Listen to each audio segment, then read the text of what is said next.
dans son livre, Fabrice Bonifay décompose le fonctionnement et les rouages des entreprises pour comprendre de quelle manière on peut restructurer le travail autour de cette logique de transition écologique.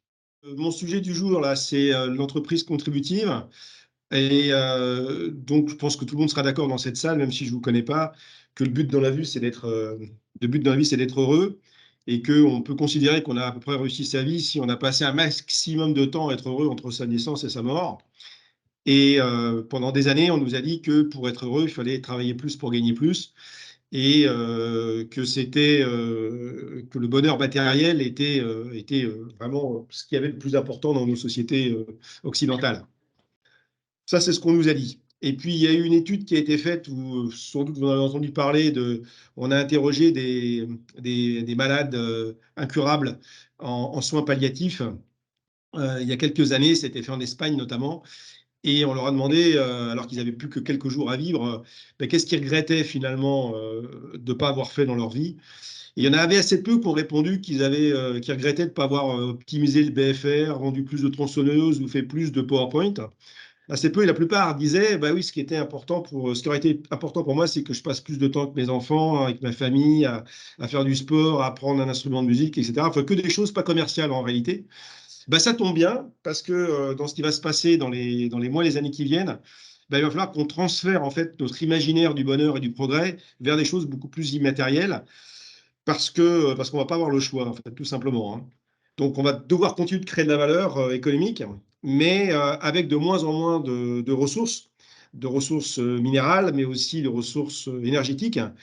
Et donc ça, l'humanité n'a jamais su faire en réalité, hein. Donc, ça va être un apprentissage à marche forcée qu'il va falloir qu'on apprenne à faire en très peu de temps, finalement, en moins d'une génération. Alors, c'est pas une question de dogmatisme du tout, hein, c'est une question de physique. Donc aujourd'hui, on va enfin comprendre que le business, c'est ni plus ni moins que des matières premières transformées avec de l'énergie et de l'intelligence humaine. Mais s'il n'y a pas de matières premières et s'il n'y a pas d'énergie, il n'y a pas de valeur ajoutée économique. Et comme on va être sous contrainte de flux physique, eh bien, l'économie va se contracter tout simplement. Et il va falloir qu'on s'adapte à ça. Alors, pour deux bonnes raisons. Un, c'est que bon, il n'y a pas de ressources infinies sur cette planète. La planète est ronde, sauf pour les 17% d'Américains qui pensent qu'elle est plate.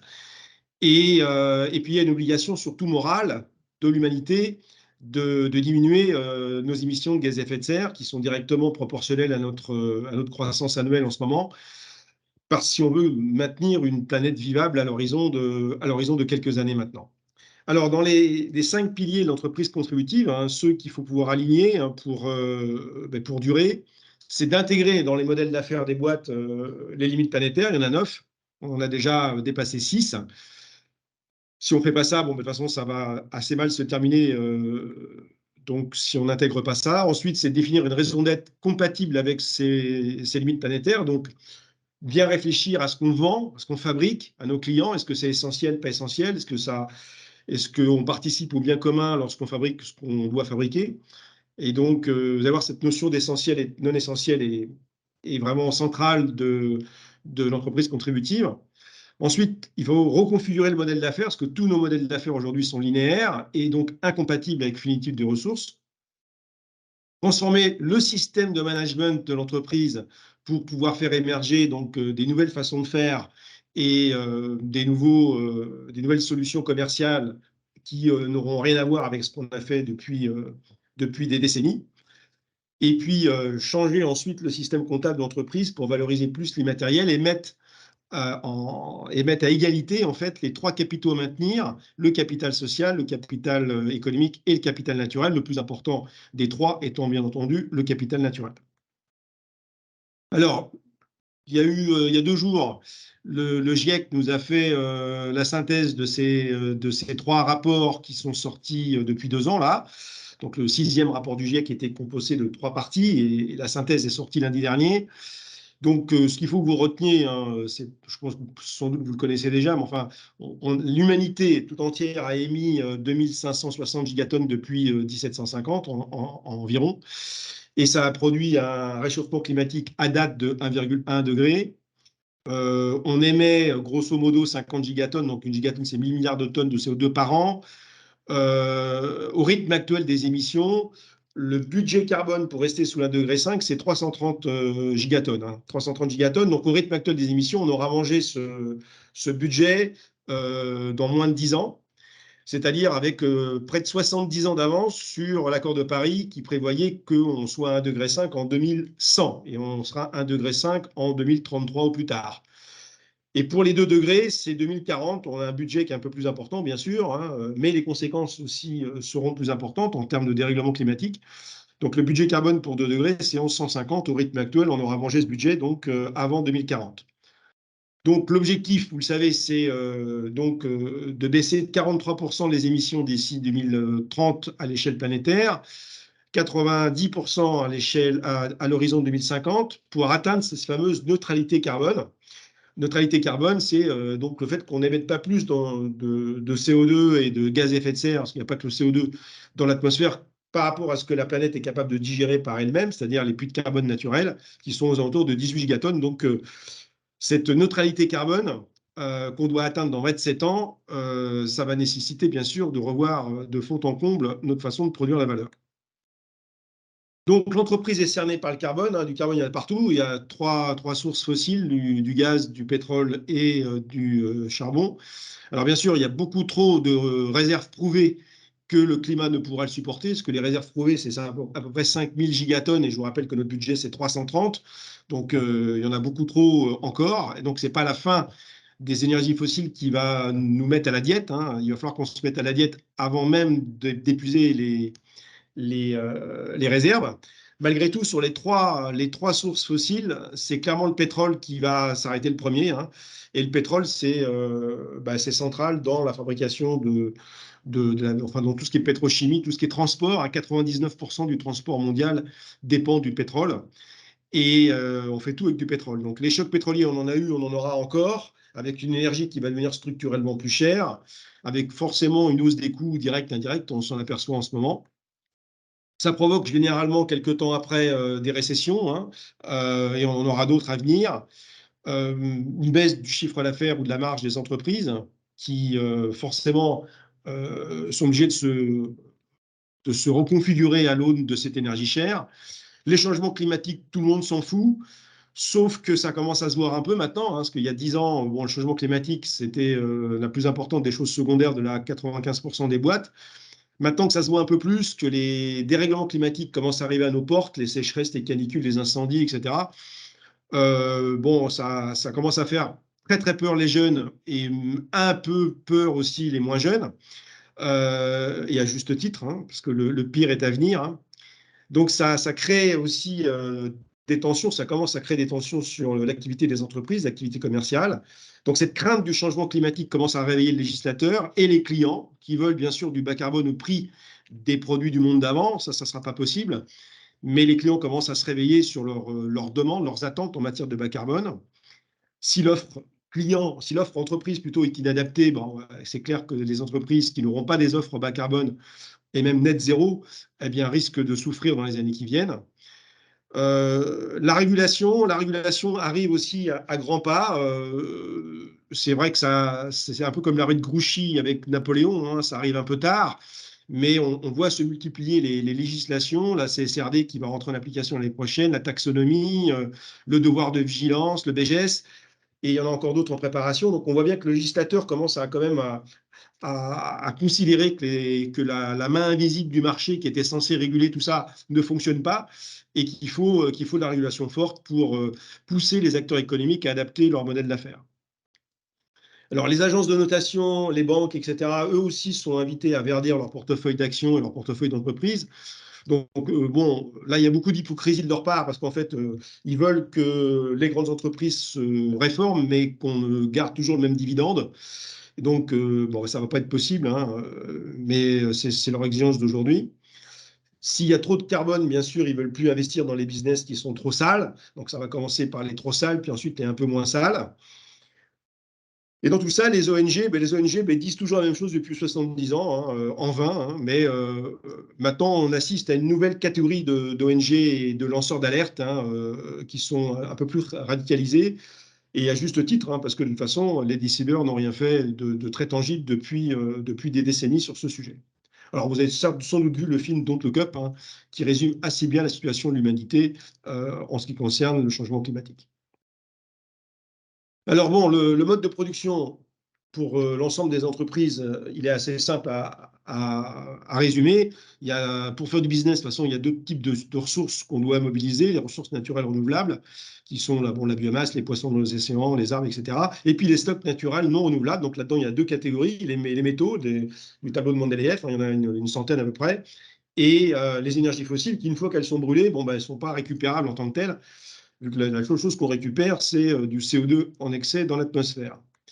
Donc, l'Homo sapiens est arrivé et depuis qu'on est sur Terre, donc 7 millions d'années à peu près, eh bien, on ne fait que taper dans le stock hein, pour souvenir à nos besoins. Alors, tant qu'on n'avait pas de machine, bah, c'était même pas mal pour la nature, hein, parce que la résilience était énorme, les réserves étaient infinies, enfin, pouvaient être considérées comme infinies, elles ne l'étaient pas, mais bon, on n'était pas une force géologique à nous tout seuls. Et sont arrivées les machines grâce aux énergies fossiles, et là, tout a changé, hein, on est devenu une force géologique à nous tout seuls et on passe notre temps à déstocker ce que la planète avait fabriqué pendant des millions d'années.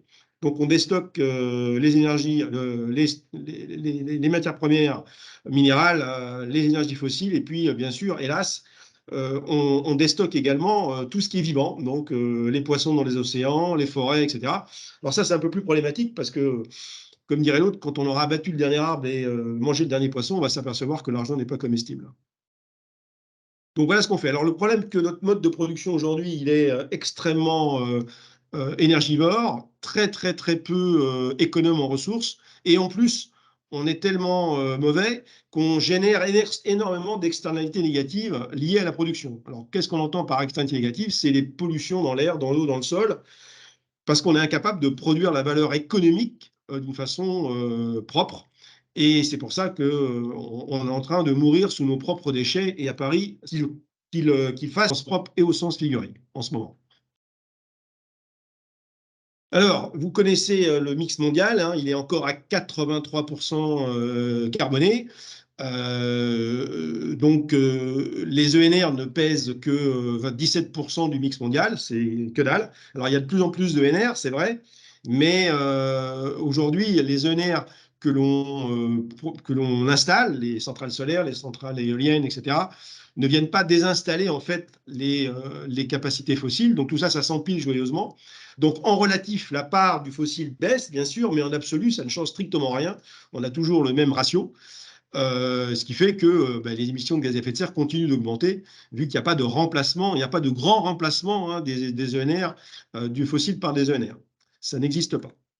Et en plus, comme on mange trop de viande, on a besoin de beaucoup de terres agricoles pour produire en fait de la nourriture pour ces bestiaux, plus de 100 milliards par an.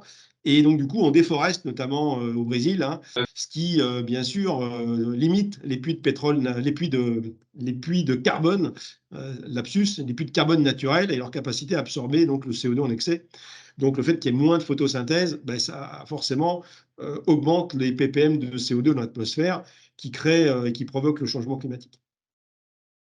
Alors, la croissance, ça a été dit en introduction, la sainte croissance, hein, on pense que voilà, sans croissance, il n'y a pas de salut, sauf qu'un petit calcul de coin de table, hein, j'imagine qu'il y a quelques ingénieurs dans la salle, 2 à 3% de croissance par an, c'est une activité économique x2 tous les 25 ans, hein, ça on peut négocier avec tout sauf avec les mathématiques. Hein. Donc le pays qui ont mis un pack de dollars en 2022. Donc est-ce qu'on va arriver à faire 200 000 milliards de dollars dans 25 ans en diminuant de 90% nos émissions de gaz à effet de serre? S'il y a quelqu'un qui veut parer toutes ces économies avec moi qu'on ne va pas y arriver, moi je suis prêt à prendre le pari parce que vous allez perdre. Donc ça, c'est juste pas possible. Hein. Sachant que la baisse des émissions, si on veut tenir les 1,5 degré, c'est 6% par an pendant 60 ans. Hein. C'est l'équivalent de ce qu'on a eu pendant le Covid hors incendie. Et donc ça, il faut pouvoir tenir ce rythme de moins 6% par an en absolu. Hein, je ne parle pas d'intensité, en absolu, si on veut bien sûr sauver le climat et donc sauver l'humanité.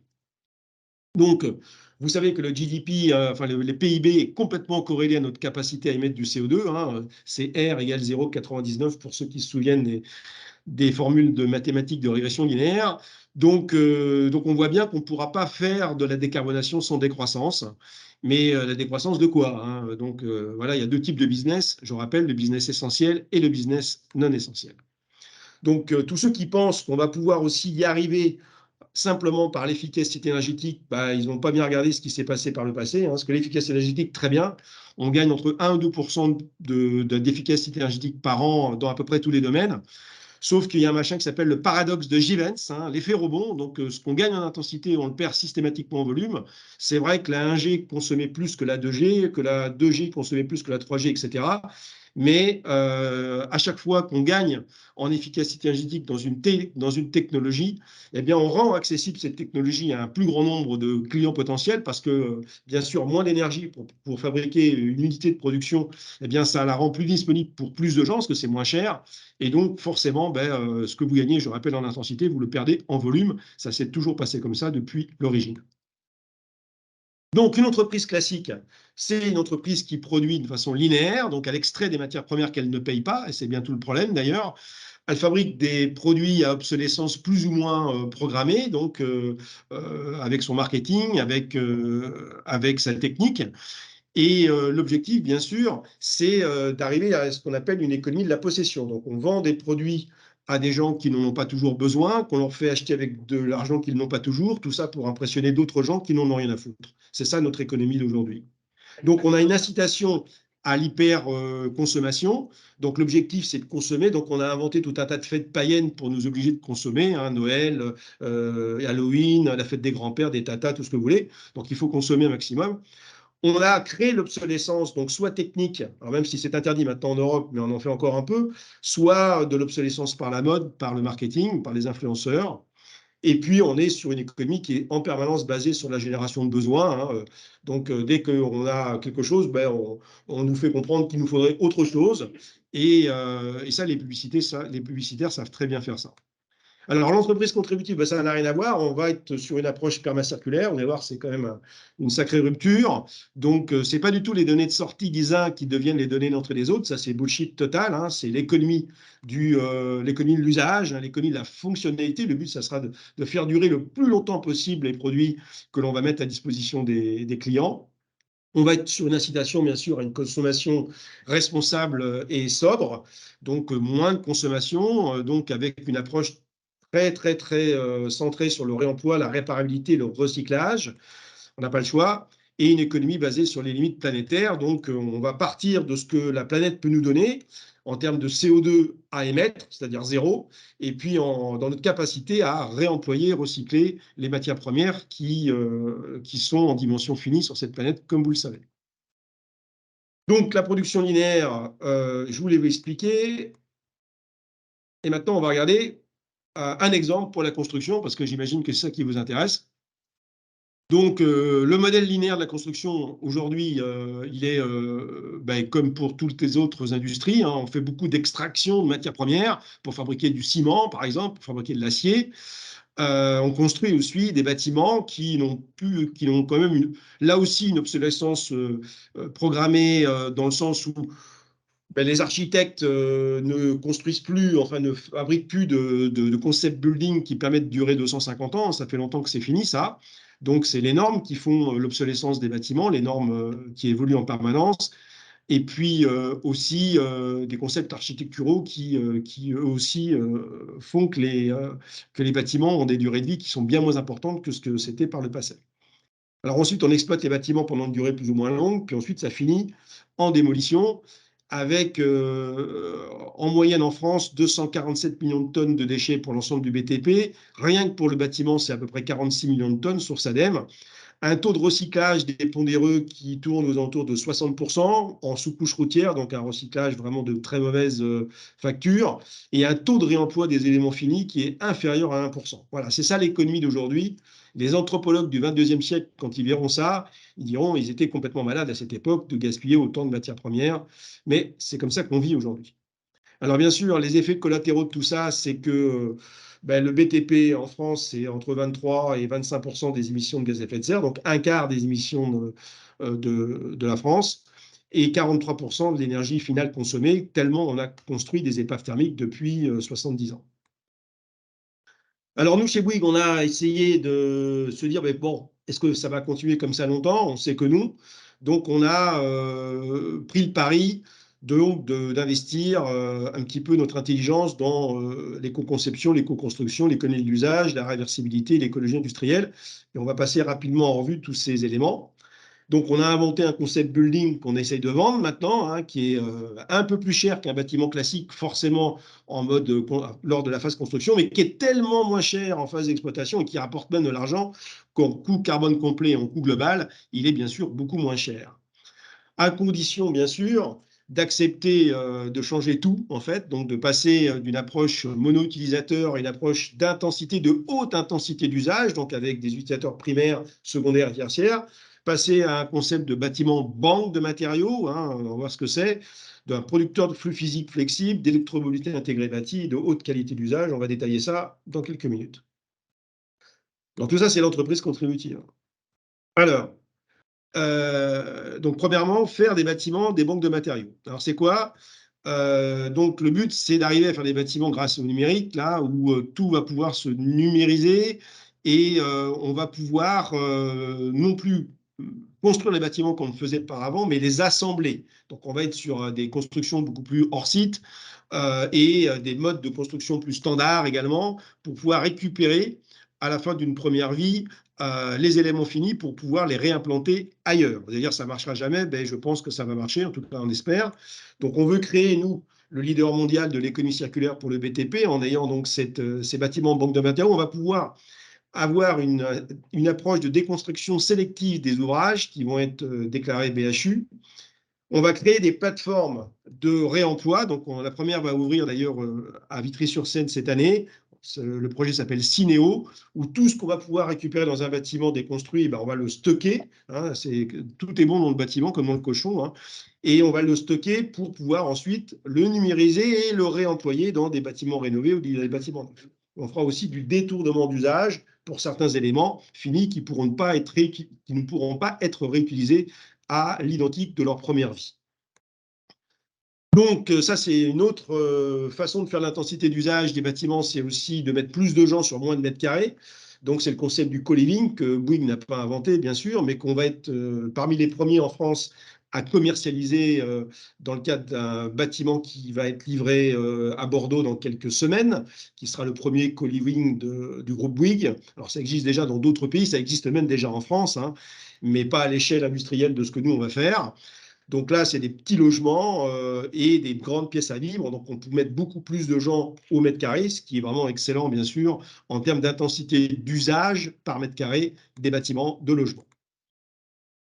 On va aussi faire de plus en plus, on en fait déjà, des logements participatifs. Là aussi, ça permet d'avoir des pièces mutualisées pour pouvoir moins construire de mètres carrés, mais avoir aussi de maintenir une bonne qualité d'usage. Et ça marche très bien. Hein. On a maintenant pas mal de programmes qui se vendent très bien avec ces concepts de logement participatif, avec garage à vélo mutualisé, salle de jeu, chambre d'amis mutualisée, buanderie, etc. C'est des concepts qui sont certainement amenés à se développer dans le futur. Le coworking, c'est Bouygues qui l'a inventé en France, hein, il y a maintenant 7 ans. Alors, il y a beaucoup de chaînes qui sont arrivées depuis, hein, les WeWork, les Quark, etc. Donc, ça s'appelle Wojo. Et ça permet de mettre plus de gens au boulot qu'il y a de postes de travail, parce que c'est un peu le même principe que les salles de gym. Hein. Il y a plus d'abonnés que de places pour les mettre. Mais comme ils ne viennent pas tous en même temps, ça permet d'avoir une meilleure aussi intensité d'usage des bureaux. Et enfin, on commence à faire du corpo living. C'est l'équivalent du co-living, mais pour des entreprises, et notamment avec les télétravailleurs, ça permet d'éviter qu'ils aillent à l'hôtel le soir. Et ça permet aussi surtout d'éviter qu'ils déménagent. Donc, ça leur permet de rester chez eux. Donc, pour l'intensité d'usage, on a travaillé sur tous les espaces qu'on pouvait mutualiser. Donc, ici, vous avez un exemple pour les parkings, mais on l'a fait pour le rooftop, on l'a fait pour les salles polyvalentes, on l'a fait pour les salles de réunion. L'objectif, c'est qu'un même espace puisse avoir plusieurs vies Et comme on sait qu'on va construire beaucoup, beaucoup moins en neuf dans le futur, et même plus du tout dans quelques années, dans certains pays, notamment dans les pays du Nord, eh bien, il va falloir qu'on fasse transpirer les assets qui existent déjà.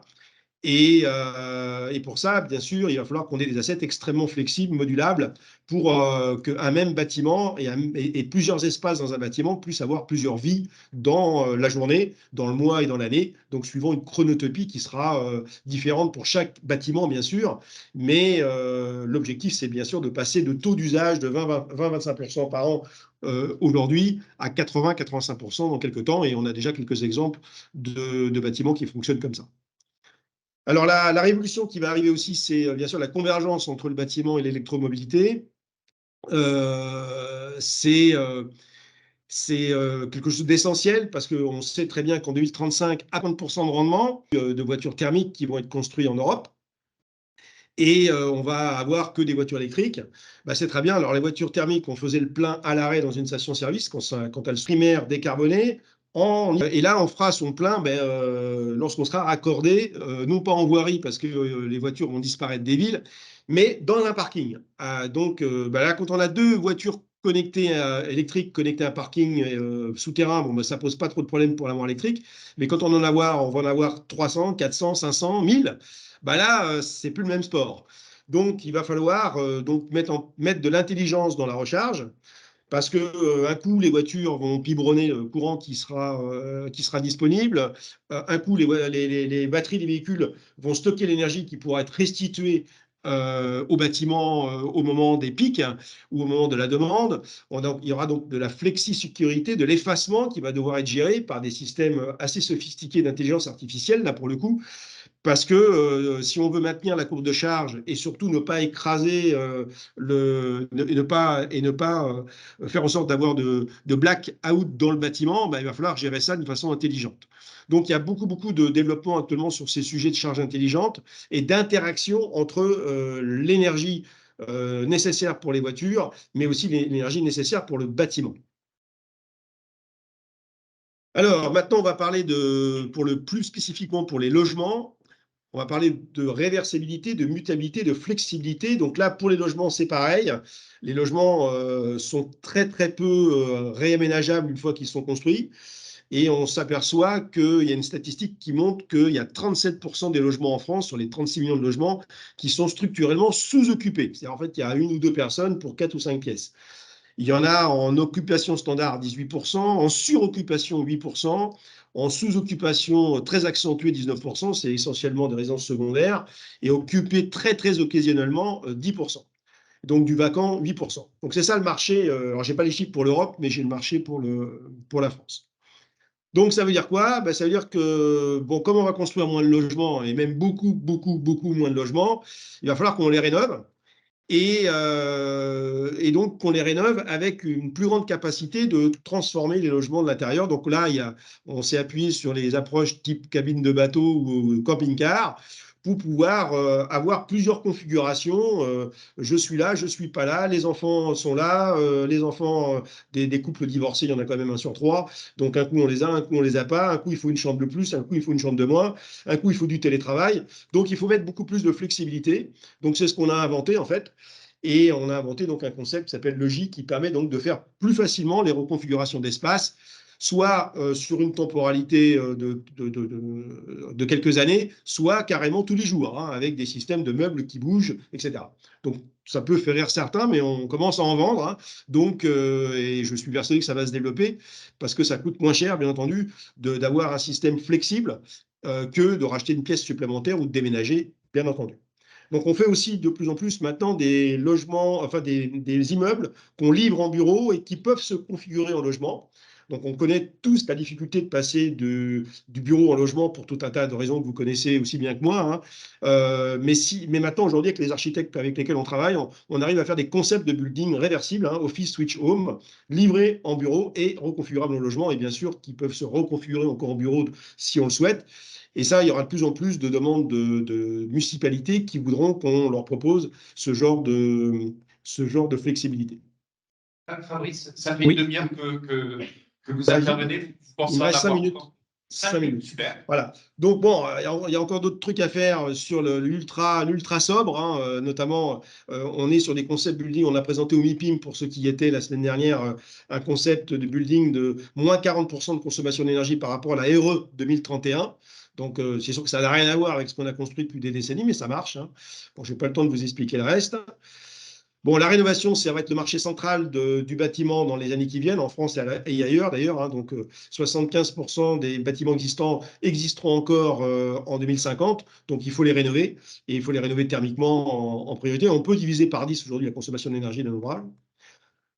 Alors, pour arriver à faire tout ça, il faut changer le système de management, il faut penser en dehors de la boîte, hein, parce que l'innovation incrémentale, la Startup Nation, tout ça, ça marche pas, hein. L'hydrogène, la croissance verte, tout ça, c'est des conneries, ça n'existera jamais. Donc, il faut arriver sur des innovations donc beaucoup de low-tech, beaucoup d'innovations frugales, beaucoup d'innovations basées sur la bio-inspiration. Et beaucoup de collaboration donc avec notamment les académiques pour arriver à trouver des nouvelles façons de produire de la valeur, mais en consommant 10 à 15 fois moins de ressources énergétiques et de ressources minérales. Donc là, je ne sais pas ce qui s'est passé, mais ce n'est pas grave. Bon, ça ne veut pas. Bon, j'avais juste une diapo en finale que je peux vous commenter sans vous la donner parce que je n'arrive pas à vous la passer. Pour finir, donc l'entreprise contributive doit mettre en place aussi donc un nouveau système comptable, donc ce qu'on appelle la comptable multicapital, c'est-à-dire de s'occuper autant du capital financier que du capital naturel, du capital humain. Et ça veut dire que pour le capital naturel, considérer que les matières premières ne sont plus gratuites, que les écosystèmes, ça a un coût de maintien. Le coût de maintien, on doit le prendre en compte dans la comptabilité de l'entreprise, c'est-à-dire que quand on abat un arbre pour son business, il faut s'assurer qu'il y en a 8 qui ont été plantés et qu'on va pouvoir les préserver leur sécurité jusqu'à leur maturité. Et ça nécessite bien sûr de dépenser des sous, hein, pour faire ces provisions pour amortissement du capital naturel. Et donc, on appelle de nos voeux, nous, au C3D, bien sûr, qu'on mette, et au Shift Project, le plus vite possible en place une obligation de mettre en place dans les entreprises cette comptabilité multicapitale pour qu'on ait la vérité des coûts, en réalité, parce qu'aujourd'hui, on compte ce que l'on gagne, mais on ne compte jamais ce que l'on doit à la nature, et c'est pour ça, d'ailleurs, qu'on la salope autant, parce qu'aujourd'hui, ça ne coûte rien d'émettre du CO2, ça ne coûte rien de dévaster les forêts, ça ne coûte rien de polluer les sols, sauf qu'on arrive aux limites planétaires et on ne peut pas continuer comme ça si on veut préserver l'avenir de nos enfants. Voilà ce que je voulais vous dire. Merci beaucoup. Si vous voulez bien applaudir Fabrice.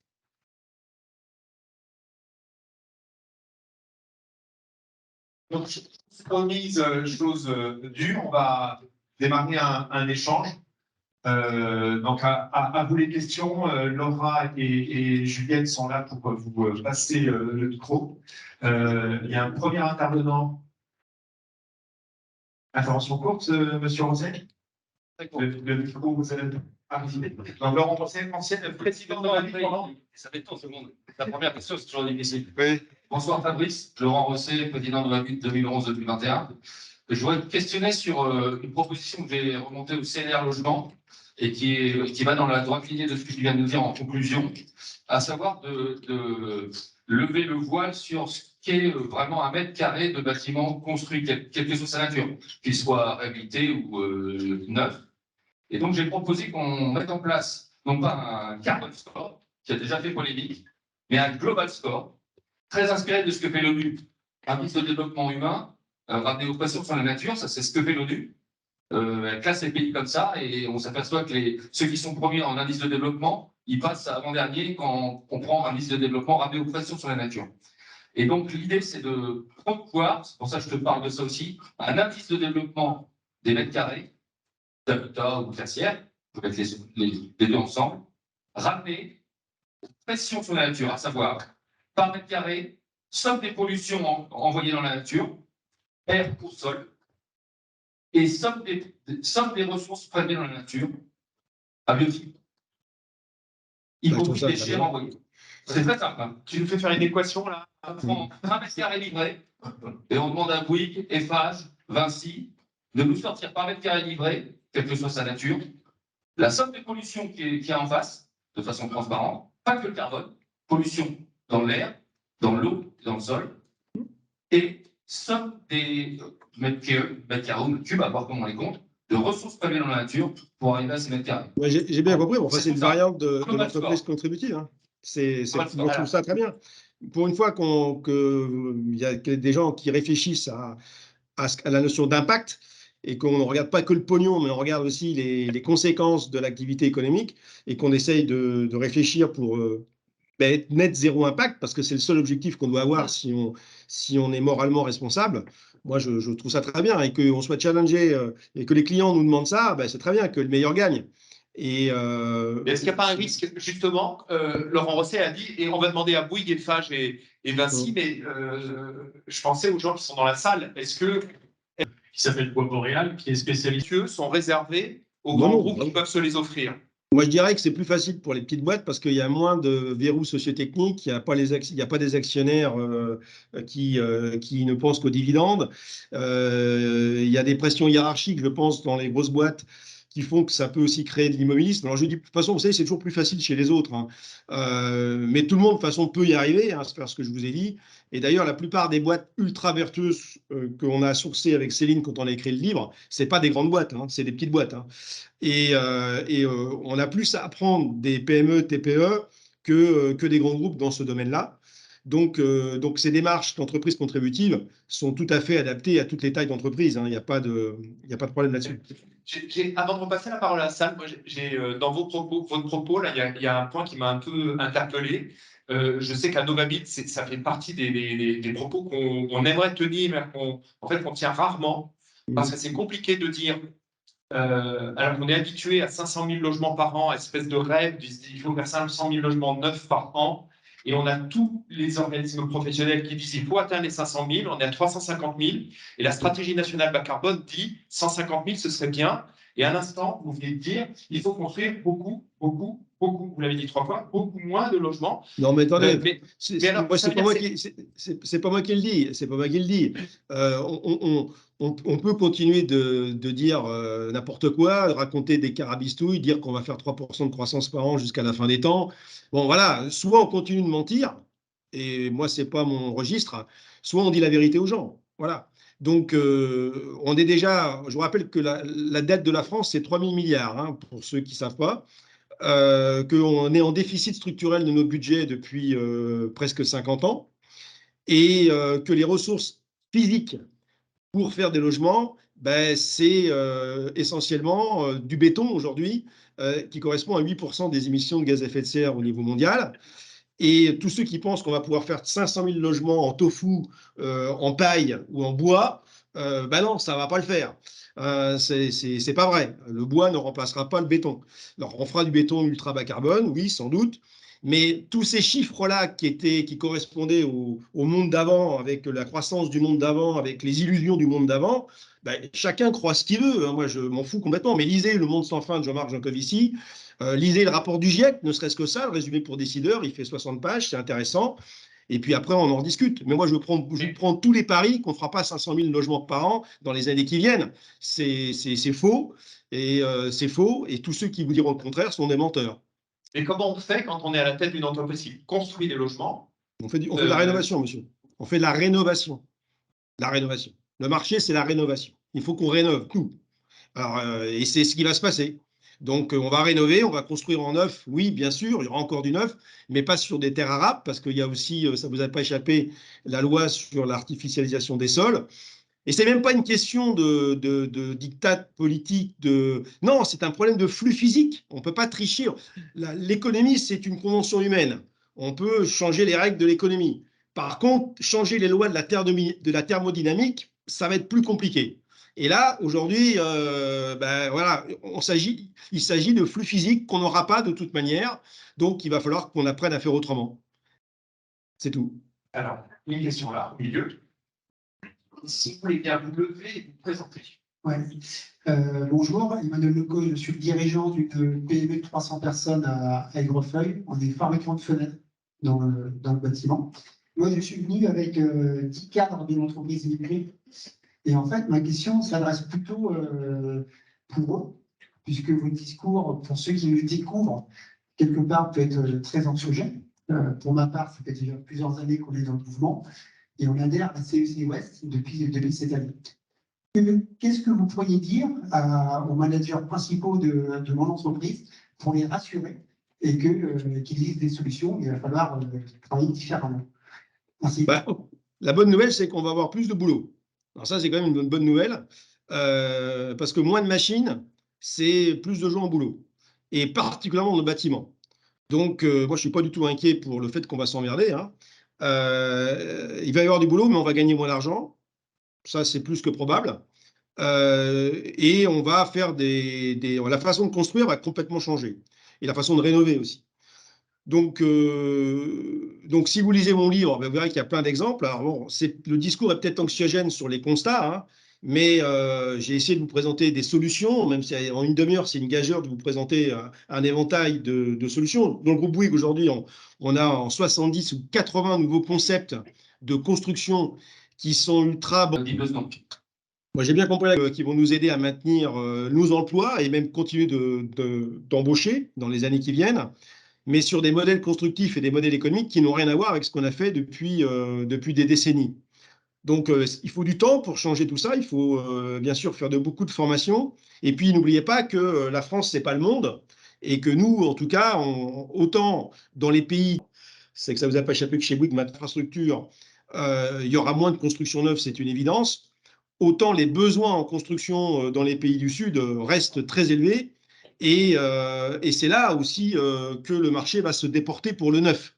Mais par contre, il ne faut pas qu'il fasse les mêmes erreurs que nous, on a fait, c'est-à-dire avec des bâtiments mono-utilisateurs, avec des durées de vie de 50 ans. Ça, s'ils font les mêmes conneries que nous, on a fait, ça ne va pas régler le problème planétaire. Non, il faut qu'ils fassent des bâtiments banques de matériaux, hein, à haute intensité d'usage, hautement démontables et reconfigurables à l'infini. Voilà, donc c'est des modèles qui vont s'imposer parce que de toute façon, on n'a pas le choix. Fabrice Bonifay, je peux vous poser une question provocatrice. La première fois que j'ai entendu la notion de banque de matériaux, c'est il y a une dizaine d'années par quelqu'un du groupe Bouygues, et il disait ça y est, on va là-dessus, on travaille là-dessus, et 10 ans après, on continue à en parler, mais on ne le fait pas. Qu'est-ce qui fait que dans cette décennie, on n'a pas réussi à le faire? Et je vais le dire autrement, et qu'est-ce qui ferait que dans la prochaine décennie, on va réussir à faire le truc qu'on n'a pas réussi à faire dans la décennie précédente? Alors, vous savez, il y a tout un tas d'innovations qui ont mis un paquet de temps à s'imposer, hein. Regardez les voitures électriques, hein. Ça fait 60 ans qu'on sait faire des voitures électriques, mais c'est seulement maintenant que c'est en train de décoller. Donc, les gens qui sont un peu précurseurs, souvent, on se fout de leur gueule au début, hein, ils sont raillés, ils sont moqués, puis après, ils sont combattus parce que personne ne veut changer, tout le monde est pour le progrès, mais tout le monde est contre le changement. Et puis après, ça finit par s'imposer comme une évidence. Eh ben, ce bâtiment banque de matériaux, certes, il n'existe pas encore en France, ça c'est vrai, mais ça existe en Espagne, ça existe aux Pays-Bas, ça commence à exister au Japon. Et vous savez, Victor Hugo disait on ne peut pas résister à une idée dont l'heure est arrivée. Et ben, ça va arriver. Ça va arriver. Alors, ça va arriver l'année prochaine, dans 2 ans, j'en sais rien. Mais je suis persuadé que ça va arriver parce que au Shift Project, on fait beaucoup d'études là-dessus. Et bah, il suffira qu'on en vende un. Vous savez, je vais vous raconter l'histoire. En 2008, Sarkozy avait lancé le Grenelle de l'environnement. Et à cette époque-là, j'ai eu l'idée j'avais vu un documentaire sur Arte d'un architecte américain qui s'appelait McDonough, qui avait fait une maison à énergie positive. Donc, elle produisait plus d'énergie renouvelable qu'elle ne consommait sur un an. Et moi, j'avais dit à Olivier Bouygues à l'époque, je lui ai dit, ça serait bien qu'on essaye de faire un bâtiment à énergie positive. Bon, on était en 2008, hein, je vous rappelle. Bon, voilà, quand j'ai dit ça à l'intérieur du groupe Bouygues, tout le monde était mort de rire, quoi. Ça ne marchera jamais, ça ne sert à rien, tout le monde s'en fout, etc. Bon, on l'a fait quand même. On a fait Green Office Meudon, qui a été inauguré en 2011, 23 000 m², énergie positive, qui fonctionne toujours. On en a fait des dizaines depuis. C'est même devenu maintenant quasiment la loi de faire des bâtiments énergie positive. Et on est en 2023. Donc, moi, je suis confiant sur le fait que ce que je vous ai rapidement raconté tout à l'heure, sur l'électromobilité intégrée bâtie, sur la haute intensité d'usage, sur le bâtiment en manque de matériaux, ça va se faire. Ça va se faire. Il faut juste trouver les investisseurs, les architectes. Vous savez, quand on a fait Archisobre, là, on a lancé Archisobre au MIPIM, bah là aussi, 300 kg de CO2 par mètre carré construit, 40% en dessous l'aéro 2031. Là aussi, beaucoup de gens se sont moqués de nous. Et pourtant, je vous garantis que le concept qui tient la route d'un point de vue technique, hein, c'est Made in Bouygues. Et la bonne nouvelle, c'est qu'on a déjà des prospects qui commencent à s'intéresser à ça en France et à l'international. Donc, vous savez, je m'en fous que les gens disent ça ne marchera jamais, ça fait 10 ans que vous en parlez, vous ne l'avez pas fait. Moi, je suis marathonien et on verra bien à la fin qui gagne la course. Une autre question.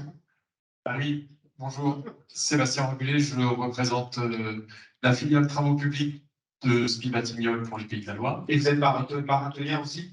Non. J'avais juste une question parce qu'à un moment donné, vous avez dit que la réutilisation des matériaux issus de la démolition et de la déconstruction pour faire des assises de voirie, de chaussées, n'était pas un recyclage de bonne facture. C'est mieux que rien. Oui, c'est mieux que rien. Qu'est-ce qu'on peut faire de mieux à votre avis et pourquoi vous avez utilisé cette expression-là? Parce que je pense que, vous savez, il y a deux catégories de matières premières dans un bâtiment. Vous avez les pondéreux qui correspondent à l'ossature, l'infrastructure, puis vous avez les éléments finis. Bon, on a tellement fait de trucs en béton, on va pouvoir utiliser du béton issu de déconstruction pour faire du béton neuf. Ça, c'est bien, mais on sait qu'on est limité aujourd'hui en pourcentage, même si on a pu négocier avec les pouvoirs publics là, pour en mettre de plus en plus. Donc, c'est clair que le mettre en sous-couche routière, c'est toujours mieux que de mettre ça dans des décharges de déchets inertes. Ça, c'est clair. Mais mon idée, et l'idée qu'on essaye de pousser maintenant, c'est bien de garder ces matières premières pour pouvoir les réutiliser dans un autre bâtiment. Et c'est possible même avec du béton, donc avec des blocs notamment, comme des blocs de Lego d'ailleurs. Hein. Ça existe déjà. Hein. Et on se dit que c'est tellement précieux, ces matières premières, que c'est dommage de les gaspiller en leur donnant un deuxième usage qui est moins noble que leur premier usage. Mais en l'occurrence, le stock existant est tel que c'est toujours mieux de les utiliser en sous-couche routière que de les mettre en décharge, je l'ai déjà dit. Mais l'avenir de tout ça, ce n'est pas le recyclage. L'avenir, je le répète, c'est le réemploi, la reconfiguration, c'est ça l'avenir. C'est ce qu'on appelle l'économie de la fonctionnalité. Il y a beaucoup de pages dans votre bouquin sur l'innovation. Et j'aimerais qu'on en parle un petit peu. Vous avez parlé rapidement tout à l'heure de l'hydrogène en disant ça ne se fera jamais. En fait, on a quand même une grande partie des entrepreneurs qui s'accrochent à cette idée. Ici, on est à la Chambre de commerce. C'est des propos qu'on entend régulièrement à la Chambre de commerce et c'est très légitime. Qui s'accrochent à l'idée que notre cerveau est tellement bien fait que la technologie qu'on sera capable de déployer nous permettra de surpasser cette difficulté-là. Est-ce que vous pouvez un petit peu creuser et nous expliquer comment est-ce qu'on peut continuer à innover dans nos entreprises si l'innovation technologique c'est bullshit ou je ne sais plus si c'est le terme que vous avez Bon, pouf, pouf. L'innovation technologique, c'est très bien. Hein. Sauf que je rappelle qu'on doit être neutre en carbone dans 27 ans. OK ? Et qu'aujourd'hui, on produit avec des ENR et du photovoltaïque un peu moins de 7% de ce qu'on consomme en énergie sur cette planète. Donc, parce que les ENR les plus développés, hein, ce n'est pas le photovoltaïque et l'éolien, hein, c'est l'hydraulique aujourd'hui et la biomasse. Et de loin d'ailleurs. Le nucléaire, c'est 6%. Et c'est essentiellement dans quelques pays, dont la France, et c'est que pour l'électricité, je le rappelle. On dit souvent que la France est un pays décarboné, et rien n'est plus faux que ça. Hein. 70% de l'énergie finale consommée en France, ce sont des énergies carbonées. Il n'y a que l'électricité qui est décarbonée en France. Le reste, c'est du carboné. Donc, moi, j'entends l'hydrogène. Enfin, j'imagine qu'il y a des ingénieurs dans la salle. Je vais vous raconter une petite histoire sur l'hydrogène.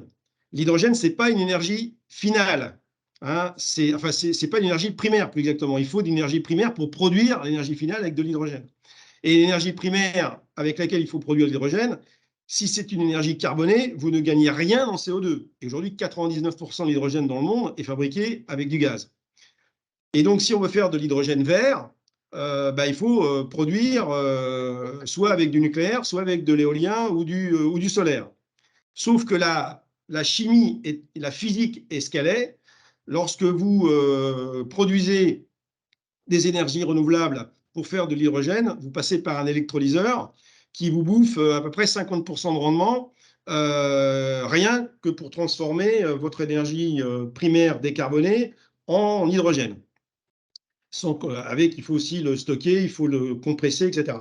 Une fois que vous avez cet hydrogène et puis que vous voulez refaire de l'électricité avec, ben vous passez dans une pile à combustible et bingo, vous reperdez encore 50% de rendement.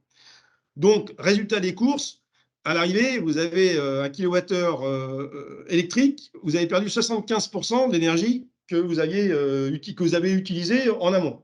Est-ce que avec l'échange, si tu le retiens. Autant utiliser directement les électrons sans passer par la case hydrogène? Alors bien sûr, il y aura des applications de l'hydrogène qui vont être intéressantes quand il y aura trop d'énergie solaire ou trop d'éolien à un moment donné. Au lieu de gaspiller ça, autant fabriquer l'hydrogène. On pourra mettre ça dans des trains, dans des camions, etc.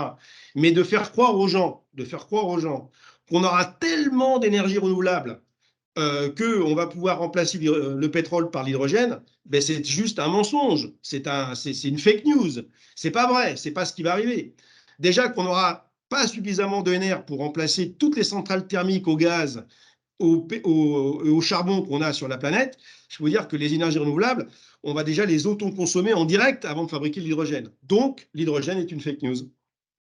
Et sur l'innovation, dans votre bouquin, à un moment, vous dites qu'il faudrait innover dans l'innovation. Et vous parlez, je pense, d'innovation non technologique. Est-ce qu'on pouvait donner quelques pistes à la salle de ça pourrait être quoi d'innover dans l'innovation quand on est à la tête d'une PME? En fait, on va avoir besoin de la haute technologie, mais on va avoir surtout besoin des low-tech et de la bio-inspiration. Hein. Bon, je vous redonne l'exemple d'Archisobre, là, qui est notre concept building super sobre. Là. Ben, en fait, on réinvente le bon sens. Donc, la ventilation, on se dit, bon, de toute façon, la ventilation, est-ce qu'on va continuer de mettre des machines pour faire la ventilation ou on fait de la ventilation naturelle? On est capable aujourd'hui, pour des bâtiments de grande hauteur, jusqu'à 5-6 étages, de faire la ventilation naturelle. On a fait d'ailleurs pour l'immeuble du ministère de la Défense à Ballard, là, et pour Archisob, on aura une ventilation par effet Venturi sans machine. Sur la clim, il n'y a plus de clim. On sait très bien qu'il n'y aura plus de clim. Donc, demain, les bâtiments, on va les rénover avec des matériaux à haute inertie, de la terre crue, la paille, pour pouvoir récupérer le froid la nuit et que ça restitue la journée. Alors, il y a des gens qui peuvent rigoler de ça, mais ce fonctionnement-là, il y a nos ancêtres qui utilisaient ça depuis la nuit des temps. Donc, on va utiliser ça. Donc, ça, c'est du low-tech aussi. Hein. Low-tech, ça ne veut pas dire low cost, ça ne veut pas dire basse technologie. Non, c'est une nouvelle façon de penser l'innovation. Je vous donne un autre exemple. Quand on a fait Green Office Meudon, et on a bien compris que si on voulait que le bâtiment produise plus d'énergie qu'il en consommait sur un an, il fallait déjà qu'on fasse déconsommer un maximum le bâtiment. Donc, on a regardé poste par poste, et je vais vous donner 2 exemples. On a regardé le poste ascenseur, qui consomme beaucoup d'énergie dans un bâtiment tertiaire. Et on s'est dit, mais comment on va pouvoir diviser par 10 la consommation de l'ascenseur? Et en fait, vous savez comment ils ont trouvé ça, là, les ingénieurs qui ont travaillé ça? Ils ont dit, on n'arrivera pas à diviser par 10 la consommation de l'ascenseur, mais on peut arriver à diviser par 10 l'usage de l'ascenseur. Donc, on l'a planqué. On a vu avec l'architecte, on a mis un gros escalier type Chambord dans l'entrée du bâtiment, avec un puits de lumière, avec des plans pour donner envie de prendre l'escalier. Et puis, de fait, les gens, ils prennent l'escalier beaucoup plus facilement parce qu'on a planqué, dans les bâtiments classiques, on planque l'escalier et on met en avant l'ascenseur. Donc, les gens prennent l'ascenseur, même pour 2 étages. Mais ça fait partie des astuces qui, demain, permettront à un bâtiment de moins consommer. Des puits de lumière naturels. Par exemple, encore dans la cuisine, je vous donne un autre truc, il y avait une grande cuisine industrielle. Les calories issues des fourneaux, ça partait à l'atmosphère. On s'est dit, tiens, si on met une petite pompe à chaleur avec un échangeur air-air, on va pouvoir faire l'eau chaude sanitaire gratos pendant qu'on fait la bouffe pour les gens. Et comme ça, une liste d'astuces comme ça, on en a des dizaines, des centaines. C'est comme ça qu'on arrive à diviser par 10 la consommation d'énergie. Nous, quand on a fait Challenger, on a complètement reforbiché Challenger, qui est le siège social de Bouygues Construction, qui n'était pas du tout conçu à l'origine pour être un bâtiment exemplaire d'un point de vue environnemental. On l'a rendu à énergie positive, le plus grand bâtiment tertiaire rénové énergie positive en France et même au monde. Et sur l'eau, on a eu une idée géniale. Sur l'eau, on s'est dit, il faut qu'on divise par un peu plus que 2 la consommation d'eau. Alors du coup, on a divisé par 4 et on a fait une phytorestauration. Toutes les eaux grises, les eaux pluviales, les eaux noires sont récupérées dans des bassins filtrants avec des roseaux macrophytes, etc. On ressort avec une qualité. On remet ça dans les toilettes. Bon, on n'a pas le droit de la boire, mais c'est rare que chez Bouygues, ils boivent l'eau des chiottes. C'est rare. Ça peut arriver, mais c'est rare. Après des pots. Et ben, du coup, ben, ça fait 10 ans qu'on a fait ça. Personne n'est tombé malade. Et on consomme moins d'eau potable, etc., etc. Et ça, c'est du low-tech aussi. C'est du low-tech. Donc, moi, je pense que l'innovation, elle sera low-tech. Ça sera de la bio-inspiration. Ça sera du bon sens. Ça sera de la conception plus climatique. Et tous ceux qui vous disent, bah oui, il y aura des capteurs partout, il y aura des machins, Google machin, des caméras. Moi, je dis, on verra, mais c'est pas ce qui se passera. Est-ce que ça explique pourquoi au détour d'une page, on voit ça apparaître, on voit apparaître ça, puis c'est une façon, si vous dites, on a plein de choses très concrètes dans le bouquin. Vous préconisez de fusionner les directions développement durable ou RSE avec la direction innovation pour que l'innovation soit oui. ancrée là-dessus. Mais bien sûr que oui, c'est ce qu'on a fait chez Bouygues d'ailleurs. Mais oui, c'est indispensable. Indispensable. Le développement durable, c'est pas de la compliance, hein. C'est de l'innovation. C'est comment on produit de la valeur sans détruire le vivant. Parce que le vivant, quand il n'y aura plus de vivant, on sera tous morts. Donc, compte tenu du temps qui nous reste, c'est-à-dire extrêmement peu de temps, hein, je rappelle qu'on doit être au pic des émissions en 2025 et après baisser de 6% par an, si on veut. De toute façon, de deux choses une, soit on la joue égoïste. Et moi, les vieux, bon, à la limite, ça va être un peu compliqué sur les 30 dernières années, mais il faut penser à nos enfants quand même, nom de Dieu. Il faut penser à nos enfants. En 2050, il y aura, selon le GIEC, au rythme actuel des émissions, on aura entre 60 et 70 jours par an à plus de 48 degrés. C'est ça la vérité. Qu'est-ce qui reste vivant à 48 degrés? Dites-moi. Qu'est-ce qu'on va faire? C'est ça le problème. Donc il faut arrêter de mentir. Une question dans la salle. Oui, bonjour, je m'appelle Denis Cassin, je travaille pour une entreprise qui s'appelle Bois Boréal, qui est spécialisée en construction sature bois. On parle de l'entreprise, donc une entreprise, c'est un modèle économique qui a des clients, qui propose quelque chose. Alors, par rapport à tout ça, il y a deux axes. Il y a un, être force de proposition, avoir une offre qui soit en adéquation avec tous les thèmes que vous avez développés, très bien. Ceci dit, quid du marché? Aujourd'hui, là, vous avez évoqué des ouvrages conséquents, ambitieux, vertueux, qui sont des ouvrages, d'importance. Quand on s'adresse à une clientèle de particuliers qui est préoccupée par la construction du projet de sa vie, qui est sa maison individuelle, qui a des ressources limitées, où en sont aujourd'hui, où en est le grand public par rapport à tout ce que vous avez évoqué. Et moi, j'ai une réalité économique, et il faut que je fasse tourner l'entreprise. Donc, à un moment, il faut que je réponde aussi au marché, à ce qui est attendu. Et aujourd'hui, est-ce que tout ce que vous avez évoqué, c'est attendu par le grand public? Ben non. Non, c'est ça tout le problème, c'est qu'il y a une nécessaire éducation à faire des clients, bien sûr, parce que je vais raconter une histoire. J'ai été auditionné lors de la Convention citoyenne pour le climat, il y a 3-4 ans, là, en tant qu'expert sur le bâtiment. Et les 150 Français qui avaient été tirés au sort, il y avait tout, hein, des coiffeurs, des garagistes, des médecins, il y avait tout. Il y avait 30% de climato-sceptiques, hein, parce qu'il y a à peu près 30% de climato-sceptiques en France. Peut-être un peu moins maintenant, mais enfin, c'était ça à l'époque. Et ils se sont tapés pendant près de 3 mois avant de commencer à faire de Masson Delmotte, de Jean Covici, de Corinne Lequéré, de Céline Guibarch, etc., qui sont des sommités scientifiques en matière de changement climatique, de ressources, etc. Et ils ont écouté ça sagement. Et après, ils ont fini par faire leurs propositions, leurs fameuses 150 propositions que Macron n'a pas pris en compte. Et ils ont fini par proposer des mesures que même les écolos les plus radicaux n'auraient jamais osé proposer. Tout ça parce qu'ils avaient compris.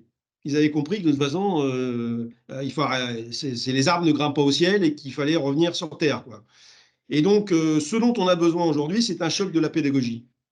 Et donc, je rappelle que la bande dessinée de Jean-Marc Jancovici s'est vendue à 740 000 exemplaires. Meilleure vente de livres en France l'an dernier. 740 000 exemplaires. Donc, les vieux, bien sûr, sont pleins de certitudes et pleins d'habitudes également. Mais les jeunes, je vous garantis que moi, je donne beaucoup de cours dans beaucoup d'écoles d'ingénieurs. Bah, les jeunes, c'est pas comme moi quand j'étais jeune, hein. Il y a beaucoup d'éco-anxiété chez les jeunes, beaucoup de colère également, parce qu'ils voient en fait les vieux qui sont les décideurs et qui comprennent pas qu'est-ce qui est en train de se passer. Alors, ils comprennent pas, mais c'est quand même un peu dommage.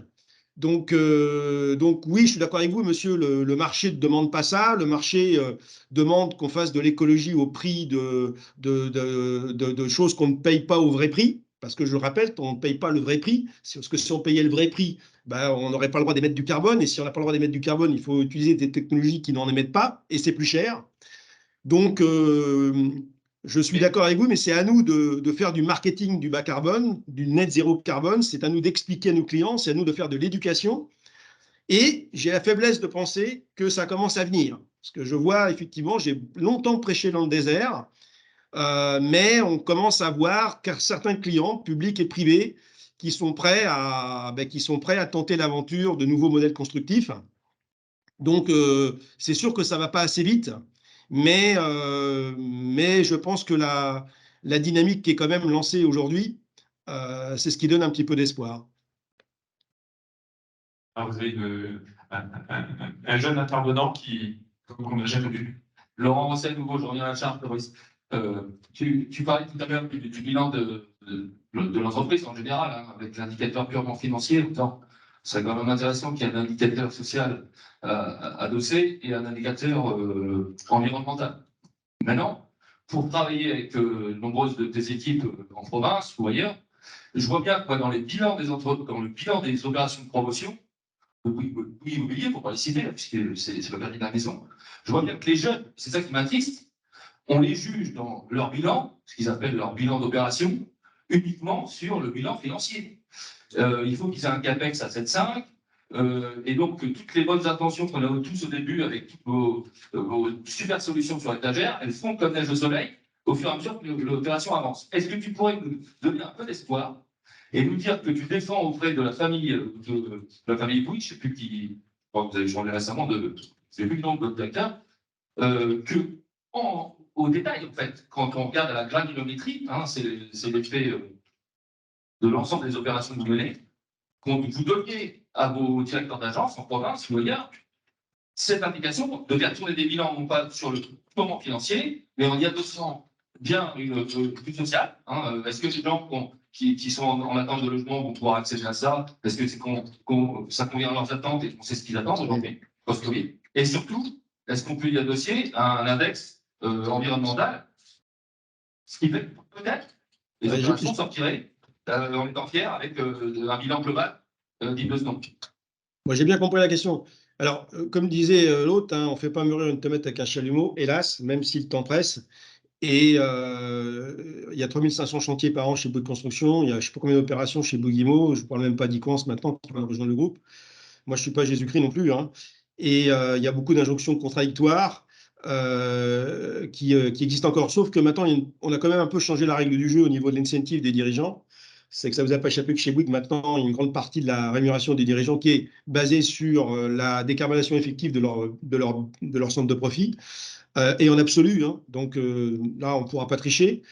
Donc, alors c'est vrai que c'est un peu dommage de dire, voilà, pour sauver la planète, tu vas pouvoir gagner plus d'argent. C'est dommage d'en arriver là, mais enfin bon, l'homme est ainsi fait. Et que ça ne pourra donner ses pleins effets que dans quelques temps. Donc, dans quelques temps, en espérant bien sûr qu'on aille le plus vite possible, vu le temps qui nous reste. Mais je dis en aucun cas qu'on est irréprochable, qu'on est propre sur nous, que tous les autres c'est des cons, qu'on est seul à savoir faire. Bah non, non, pas du tout. Sauf que l'avantage d'être dans un groupe familial, c'est qu'on peut expérimenter ces nouveaux concepts building. C'est quand même Bouygues qui a fait du BHEP, c'est quand même Bouygues qui fait le plus de logements bois en France aujourd'hui, c'est quand même Bouygues qui fait aujourd'hui des logements dans des matériaux géosourcés. Donc, c'est vrai que ça ne va pas à l'échelle, c'est vrai qu'il reste encore des incohérences. J'en suis le premier à être malheureux, mais je fais ce que je peux, chef. Hein. Je suis désolé. Est-ce qu'on peut élargir un tout petit peu sur la triple comptabilité? Ouais. On avait tout à l'heure Milko qui est présent et je crois qu'il y a un responsable financier de Milko qui est là. Il y a peut-être d'autres personnes qui s'intéressent à ces questions. C'est quoi la triple comptabilité? Qu'est-ce que ça change dans l'entreprise? Qu'est-ce qu'on est obligé d'intégrer? Comment est-ce que ça joue dans la transformation de l'entreprise? Bah ça, c'est fondamental, hein. La comptabilité en partie double que vous connaissez tous, c'est on compte ce qui rentre, on se compte ce qui sort, mais on ne s'occupe pas des conséquences de la façon dont on a créé la valeur économique. On s'en fout complètement. Et donc ça, c'est Lucia Pacioli qui a lancé ça au XVIe siècle, là, et on vit encore avec ça. Donc c'est vrai que la comptabilité, c'est quand même assez pratique, il faut reconnaître, hein. Mais c'est quoi le capital le plus important dans une boîte aujourd'hui? C'est son capital financier ou c'est son capital naturel? Bah moi, je pense que c'est le capital naturel le plus important. Parce que s'il n'y a pas de capital naturel, s'il n'y a pas le cycle de l'eau, s'il n'y a pas le cycle du carbone, s'il n'y a pas la pollinisation, s'il n'y a pas tout ça, ben, il n'y aura pas de business, il ne faut pas se leurrer. Donc, le capital naturel, c'est le plus important, donc il faut lui donner une valeur. Et comment on donne une valeur économique au capital naturel? On ne va pas dire la girafe elle coûte 100 €, le lion 250 €, la pâquerette 44 €. Bah non, non, non, la vie n'a pas de prix.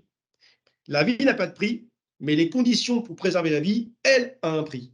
Et donc, dans la comptabilité multicapitale, on dit ah, là, mais qu'est-ce qu'il faut mettre en place pour que la pâquerette, elle reste là? Voilà. Et donc, ça veut dire qu'il ne faut pas artificialiser, ça veut dire qu'il faut tel niveau de température. Donc, le rôle des entreprises aujourd'hui, si on coupe un arbre, si on utilise de l'eau, ben, au moins qu'on ait investi dans le process de l'entreprise pour restituer à la nature la même quantité d'eau qu'on a utilisée avec la qualité qu'on a récupérée en amont, c'est-à-dire au début du process. Et ça nécessite bien sûr des investissements pour protéger ces ressources, pour les préserver, pour les régénérer, mais aussi les écosystèmes, parce qu'il n'y a pas que la ressource brute, il y a aussi les écosystèmes, parce que tout ça, ça fonctionne en interaction. Eh bien, nous, au C3D et au Chi Project, on demande le plus vite possible qu'on se dote de systèmes comptables multicapital qui permet donc de mettre au bilan de l'entreprise les dettes que l'on a vis-à-vis de l'environnement et qu'on explique à nos censeurs, à ceux qui viennent nous auditer, ben, qu'on explique quelles sont les sommes que l'on dépense, que l'on provisionne pour protéger le vivant. Alors, c'est sûr qu'on va gagner moins d'argent. C'est évident qu'on va gagner moins d'argent, mais il va falloir qu'on choisisse assez rapidement entre profitabilité à très court terme, parce que de toute façon, ça va bientôt s'arrêter, et durabilité. Donc, rappelez-vous ce que je vous ai dit au début de l'exposé. On a des avoirs plein nos armoires, on accumule toute notre vie pour mourir le plus riche du cimetière. À quoi ça sert? À quoi ça sert? Et je pense que c'est surtout nous qui devons nous mettre un peu au régime sur ce sujet-là. Et ben, je pense que la frugalité et la sobriété, ça rend heureux. Ça rend heureux parce qu'on passe plus de temps à ne rien faire et on passe plus de temps aussi à faire des choses qui sont considérées au sens marchand comme non essentielles et qui sont pourtant à la fin de sa vie considérées comme essentielles. On s'approche de la fin. Pour les entrepreneurs qui sont ici, par quoi est-ce qu'on commence? Si on est convaincu par votre propos, alors au-delà de lire votre bouquin, c'est quoi les premières étapes? Par quoi on commence? Alors moi, ce que je voulais vous dire, c'est que j'ai cru à la croissance verte, j'ai cru au découplage, j'ai cru à l'hydrogène, j'ai cru à la Startup Nation, j'ai cru à tout ça, longtemps. Et puis, je me suis aperçu que je m'étais trompé. Et c'est très complexe, tout ça. C'est très complexe. Donc, moi, la recommandation que je fais, c'est de prendre le temps de s'informer sur ces sujets, d'écouter Gaël Giraud, d'écouter Aurore Stéphan, d'écouter Philippe Biwix, d'écouter Jean-Marc Jancovici. On a la chance d'avoir en France des scientifiques, des intellectuels de très, très haut niveau. Il y en a certainement à l'étranger, mais je ne parle pas leur langue, qui ont su vulgariser finalement le complexe. Et c'est ces gens-là qu'il faut écouter. Si on avait écouté Meadows en 72, on n'en serait pas là aujourd'hui. Donc, le fait de prendre le temps de se former à cette complexité, ça permet de s'ouvrir les horizons et ensuite se dire, ben, est-ce qu'on peut faire autrement? Ben, la bonne nouvelle, c'est quand on regarde dans 100% des business, sauf un, je vous laisse deviner lequel, dans 100% des business, aujourd'hui, on est capable de faire autrement. On est capable de construire autrement et de rénover autrement, surtout. On est capable de manger autrement. On est capable de se vêtir autrement. Rien que sur la partie vêtements. Vêtements, c'est 8% des émissions de gaz à effet de serre. C'est pareil que le ciment, les vêtements, hein. En 1991, l'humanité fabriquait tous les ans 7 milliards de pièces de vêtements. En 91, il y avait à peu près 3 milliards, 4 milliards d'habitants à l'époque. Aujourd'hui, on en fabrique 100 milliards par an. 100 milliards de pièces de vêtements. Dans vos placards, vous avez 70% des vêtements que vous mettrez moins de 5 fois avant de les jeter. Moins de 5 fois avant de les jeter. C'est ça la réalité. Et en plus, on a des vêtements qui sont de mauvaise qualité parce qu'on sait très bien qu'on ne va pas les porter beaucoup. Donc, on vit dans ce monde-là. Aujourd'hui, vous avez encore 60% des voyages en voiture qui font moins de 5 km. Et il y a encore des gens qui prennent l'avion pour un week-end à Essaouira ou à Ibiza en ayant bonne conscience. Alors qu'on sait que la bonne fréquence pour prendre l'avion aujourd'hui, c'est 0. Donc, après, chacun fait ce qu'il veut. Mais on a une responsabilité morale de revoir nos comportements d'achat. On a une responsabilité morale de revoir nos modèles d'affaires dans nos entreprises. Et on a une responsabilité morale d'agir le plus vite possible parce que le temps presse. Chacun fera ce qu'il veut, mais moi, j'essaye de regarder mes enfants dans les yeux. Merci beaucoup. Si vous voulez bien applaudir